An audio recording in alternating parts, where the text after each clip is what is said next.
آج ایک اور سرٹیفکیٹ آپ کو دیا گیا ہے. خبریں بہت سی ہیں لیکن آغاز اسی سے کریں گے کہ ڈیجیٹل دہشت گرد تو آپ لوگوں کو ڈکلیئر کیا ہی گیا ہے. آپ کے ساتھ اور بھی کچھ سینئر صحافیوں کو جن کو obviously بڑی تعداد میں پاکستانی سنتے ہیں, آپ سب کو کیا کہیں گے اس پہ؟ اب میرا خیال ہے کہ زیادہ پرابلم یہ ہے کہ ہم اپنی آواز ایک تو جاری رکھے ہوئے ہیں, اپنی آواز کو بند نہیں کیا, کمپرومائز نہیں کیا اور سرنڈر نہیں کیا.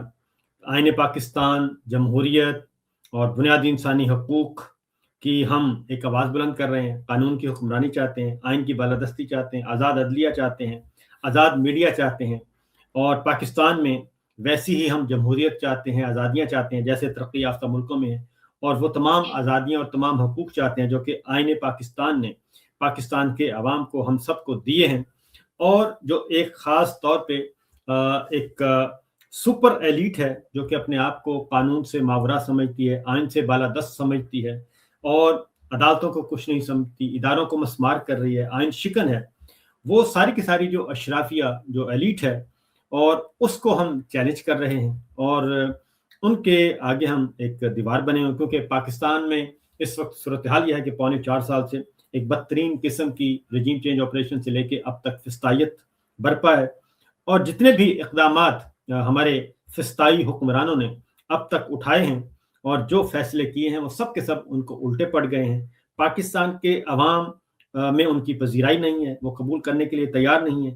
9 اور 10 اپریل کی درمیانی شب سے لے کر آج تک جتنے بھی اقدامات انہوں نے اٹھائے, جتنے فیصلے کیے, وہ عوام نے, پاکستان کے عوام نے دنیا بھر میں کہیں بھی رہتے ہیں, وہ پاکستان کے اندر ہیں یا پاکستان کے باہر, انہوں نے اس کو رد کر دیا, اور ان کی اس فسطائی حکمرانی کو وہ قبول کرنے کے لیے تیار نہیں ہیں.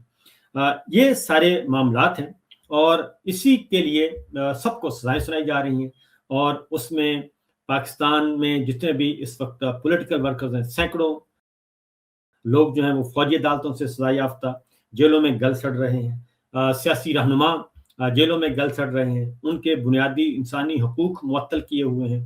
تو یہ ایک ناکامی ہے, نااہلی ہے, ناکامی ہے, اپنی شکست ہے, اور اس کا بدلہ جو ہے وہ لے رہے ہیں ہم سب سے, میڈیا سے, آپ سے لے رہے ہیں, مجھ سے لے رہے ہیں, سہراب برکت سے لے رہے ہیں, رائے غلام علی سے لے رہے ہیں, اور سیاست پی کے سے لے رہے ہیں. وہ تمام آوازیں جو کہ اس وقت بلند ہو رہی ہیں اور ایک مزاحمت کر رہی ہیں, اور وہ کوئی غیر قانونی, غیر آئینی کام نہیں کر رہے. ہم پیسفل ہیں, اپنا جو آزادی اظہار رائے ہے جو آئین نے ہمیں دیا ہے, freedom of expression, freedom of speech, اس کو ہم اویل کر رہے ہیں, اس پہ ہم عمل کر رہے ہیں. اس لیے یہ جو آج تمغہ دیا گیا ہے, یہ میں آپ کو شاید ابھی بہت کم رپورٹ ہو رہا ہے کہ مجھے کتنی سزائیں سنائی ہیں. تو یہ میرے سامنے ابھی بھی پہنچا ہے, ایک کاغذ کا ٹکڑا سوشل میڈیا سے میں نے لیا ہے, کہ مجھے مجموعی طور پر انہوں نے 2 دفعہ عمر قید کی سزا سنائی ہے, 25 سال, پھر 10 سال قید کی سزا سنائی ہے, پھر 3 دفعہ 5 سال قید کی سزا سنائی ہے.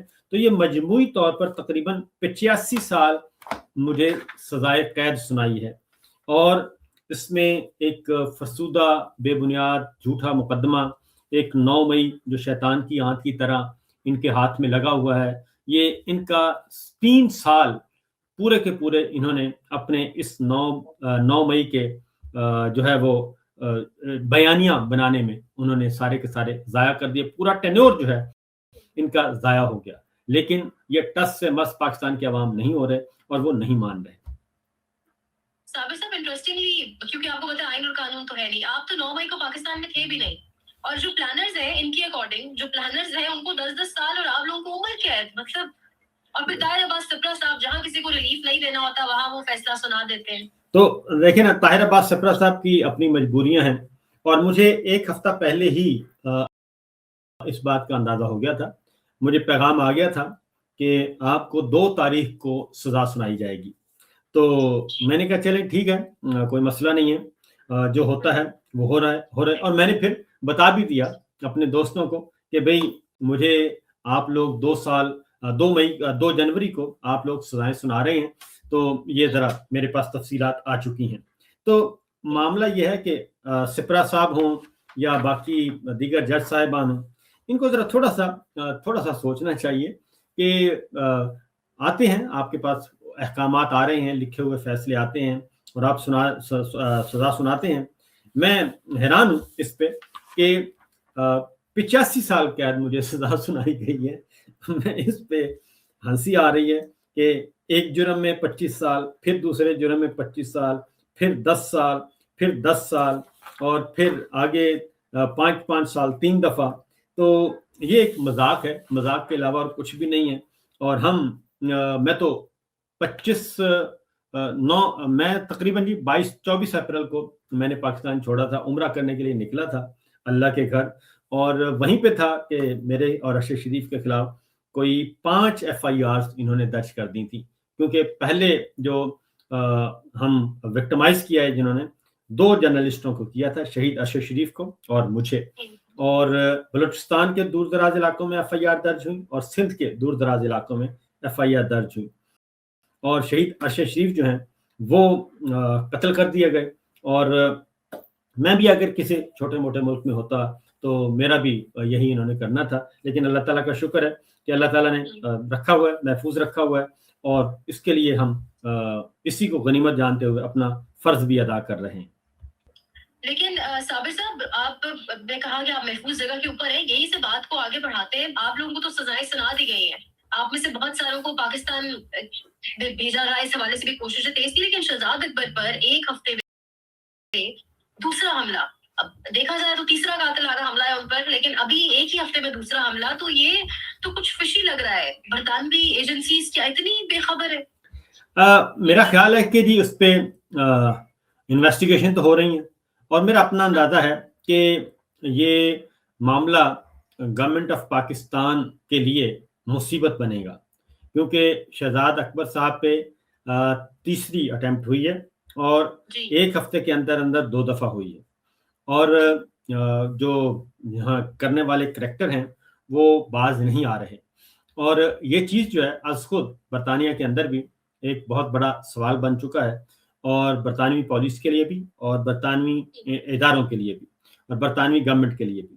تو میرا اپنا خیال ہے کہ اس پہ کچھ نہ کچھ مزید چیزیں سامنے آئیں گی. کیونکہ یہاں پہ انویسٹیگیشن کو شیئر نہیں کیا جاتا، ہڈن رکھا جاتا ہے، اور جب تک کہ کوئی باقاعدہ طور پہ کیس تیار نہ ہو جائے. شہزاد اکبر صاحب کو بھی یہی کہا گیا ہے کہ آپ نے بھی بہت زیادہ اس پہ کمنٹس نہیں کرنے، اور باقیوں کو بھی. تو اس لیے انتظار کریں. لیکن انڈیکیشن جو آ رہے ہیں وہ یہی ہے کہ برطانیہ اور پاکستان کے درمیان معاملات جو ہیں وہ کچھ اچھے نہیں ہیں، اور آنے والے دنوں میں اس میں مزید پیچیدگیاں ہوں گی. لیکن سر یہ زیادہ الارمنگ نہیں ہے؟ ویسے تو اللہ آپ سب کی بھی حفاظت کرے. اوبیسلی ان پر حملہ تو آپ سب کو بھی ایک تھریٹ فیل ہو رہا ہوگا، ڈیفینیٹلی تھریٹ ہوگا بھی ریالٹی میں بھی. لیکن یہ الارمنگ نہیں ہے کہ برطانیہ میں بیٹھے لوگ بھی پاکستان کے بارے میں اگر بات کر رہے ہیں تو وہ بھی محفوظ نہیں ہے؟ یہ تو دیکھیں، بات یہ ہے کہ یہ جو تازہ سلسلہ شروع ہوا کیوں ہوا؟ شہزاد اکبر صاحب پہ اور ڈاکٹر معید پہ، میرے پہ وجاہت ہے، عادل ہے، اور سعید صاحب ہیں، اکبر ہیں، ان سب پہ کیوں ہوا ہے؟ اس کی وجہ یہ ہے کہ ہم نے خاص طور پہ پچھلے دنوں کچھ پروگرام کیے، اور بنیادی انسانی حقوق جو پامال ہو رہے ہیں پاکستان میں، اس کے حوالے سے. پھر صحافیوں کو جو اٹھایا جا رہا ہے، سہراب کو اٹھایا، اور رائے غلام علی کو، اور آغا سرور کو، اس سارے معاملات میں. پھر بلوچستان میں جو مسنگ پرسنز ہیں اس کے بارے میں ہم نے آواز اٹھائی. ایک اچھا آخری پروگرام جو ہمارا ہوا لوٹن میں بہت زبردست تھا، اور اس کا بہت زیادہ رسپانس آیا. تو اس کے بعد سے یہ سلسلہ جو ہے اس میں تیزی آئی ہے، اور پھر ہمیں یہ ٹارگٹ کیا جا رہا ہے، اور اس کے لیے ہمیں وارن بھی کیا جا رہا ہے، خبردار بھی کیا جا رہا ہے.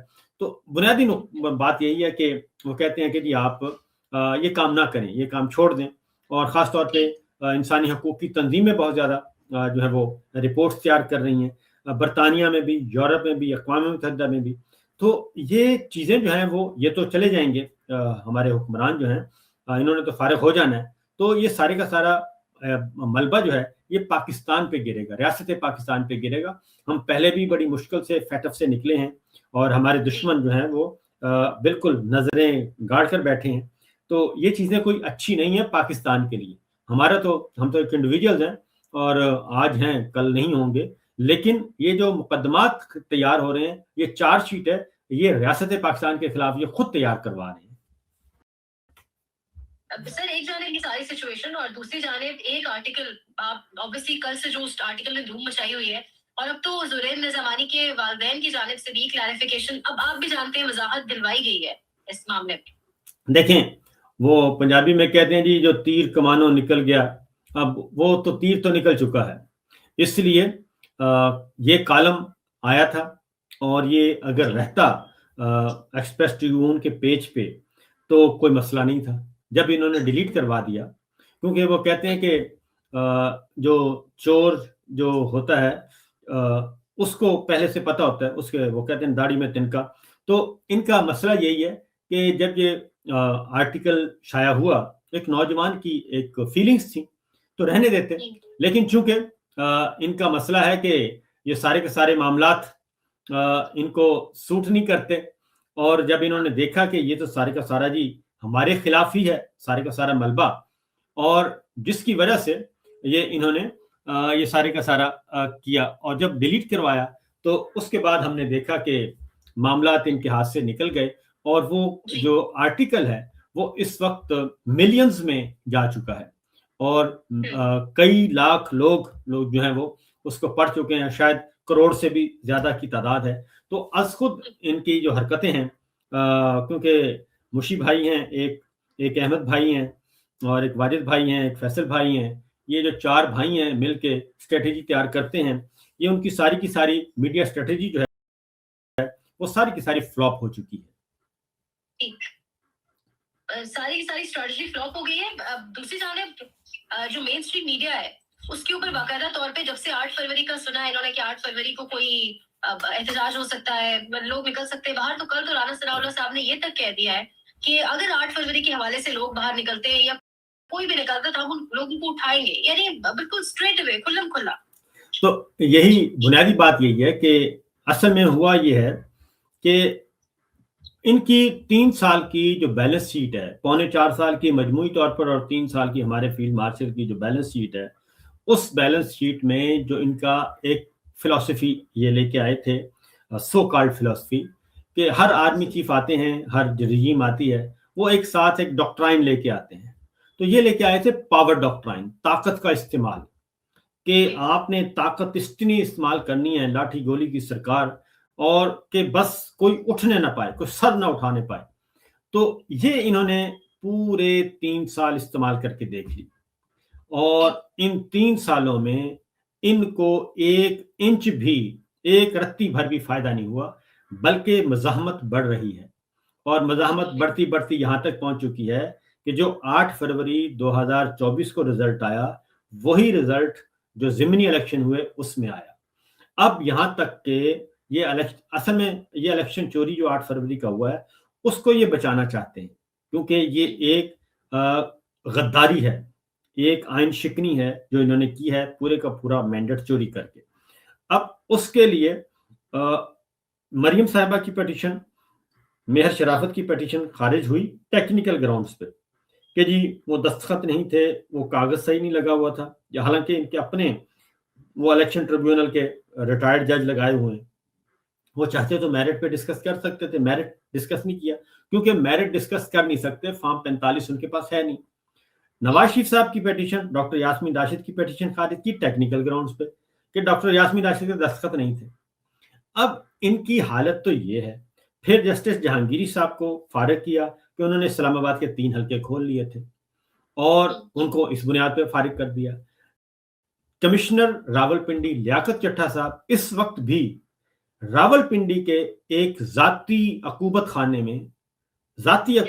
میں ان کو رکھا ہوا ہے، ایک گھر میں قید کیا ہوا ہے ان کو، ان کی فیملی کو، اور کوئی 150 کیمرہ ان کے اس عقوبت خانے میں لگایا ہوا ہے. نہ کوئی ان کے خلاف مقدمہ ہے، نہ کچھ ہے، اور وہ لاغر ہو چکے ہیں، اور وہ اشاروں کنایوں میں بات کرتے ہیں. اتنا ان کو اگر کوئی کبھی کبھار کوئی نہ کوئی ملنے میں کامیاب ہو جاتا ہے، کیونکہ کوئی نہ کوئی بندہ یہ بھیج دیتے ہیں کہ ذرا جا کے چیک کریں کیا ہے ان کا اپنا دماغ کہاں تک پہنچا ہے، تو وہ اپنی بات پہ کھڑے ہیں. تو اس حد تک تو انہوں نے یہ فسطائیت برپا کی ہوئی ہے، اور پھر یہ کہتے ہیں کہ اس فسطائیت کے نتیجے میں اور اس ظلم کے نتیجے میں ان کو کامیابی، تو اللہ تعالیٰ آپ کو کیسے کامیاب کر سکتا ہے؟ جو پورے کا پورا نظام ہی آپ نے ظلم، ناانصافی، ماؤں بہنوں بیٹیوں کی بے توقیری پہ اور بے گناہ لوگوں کو آپ نے قید خانوں میں ڈالا ہوا ہے. ان کو رائٹ آف اپیل نہیں دے رہے، آپ ان کو رائٹ آف بیل نہیں دے رہے، ان کو ایکسیس نہیں دے رہے، ان کے وکیلوں کو نہیں ملنے دے رہے. یہ سارا جو ظلم ہے، اس ظلم کا حساب تو آپ کو دینا ہے، آج نہیں تو کل، کل نہیں تو پرسوں. تو یہ جو ان کے دماغوں میں فطور ہے ایک فسطائیت کا، یہ شاید نہ ہی تاریخ سے واقف ہے اور نہ ہی یہ اللہ تعالیٰ کے قانون سے واقف ہے. صابر صاحب ایک چیز پہ تھوڑی روشنی ڈالیں. مالک صاحب کا پروگرام میں سن رہی تھی، اور مالک صاحب کے پاس آپ بھی جانتے ہیں خبریں کہاں سے آتی ہیں. وہ کہہ رہے تھے کہ پاکستان تحریک انصاف سے مذاکرات کے حوالے سے شہباز شریف کو واضح کیا گیا ہے کہ ایک تو ٹویٹر ہینڈل کے حوالے سے پی ٹی آئی کو میسج کنوے کریں، اور دوسرا افغانستان پر پالیسی میں ہمارے ساتھ رہیں، بالکل سیم پیج پر، بالکل کوئی چوں چوں نہیں کرنی ہے، اور بالکل جیسا ہم چاہتے ہیں ویسا. یہ افغان پالیسی اتنی زیادہ ان کے لیے اہم کیوں ہے؟ کیا وعدے وعید کہیں پہ انہوں نے کر دیے ہیں، اور کیا معاملہ کیا ہے؟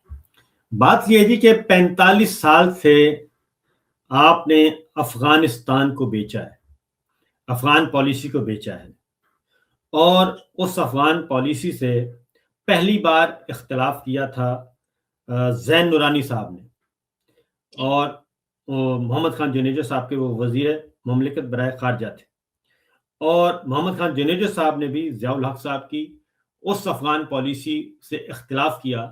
انہیں جب جنگ ونگ ختم ہو گئی تو اس کے بعد پھر آگے بڑھنے کا زین نورانی تھے، انہوں نے ایک معاہدہ کیا، اور جیسے ہی انہوں نے ایک اکارڈ کیا تو اس کے بعد محمد خان جنیجو صاحب نہیں رہے اور ان کو برطرف کر دیا گیا ضیاء الحق صاحب نے اپنے ہی.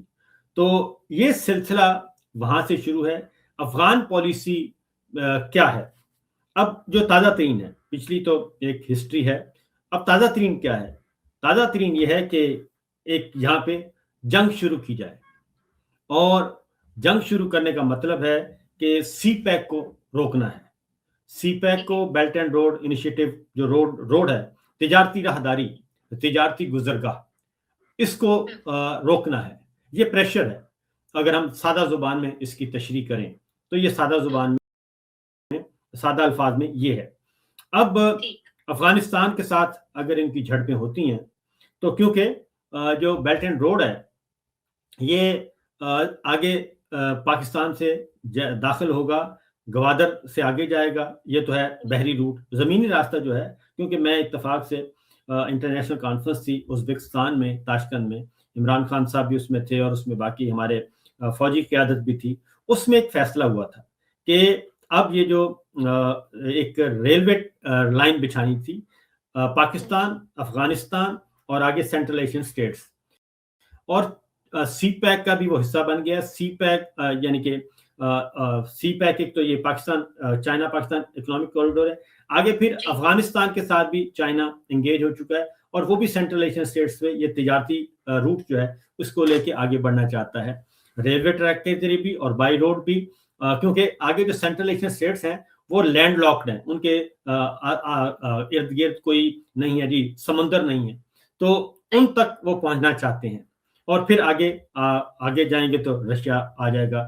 تو یہ سارے کا سارا ایک روٹ ہے، اس کو بند کرنا چاہتے ہیں، اور یہی بنیادی بات ہے. یہ وہ ہے جو لنچ میں آپ کر کے آئے ہیں کمٹمنٹس، تو یہ چیزیں وہاں پہ پرابلم کر رہی ہیں.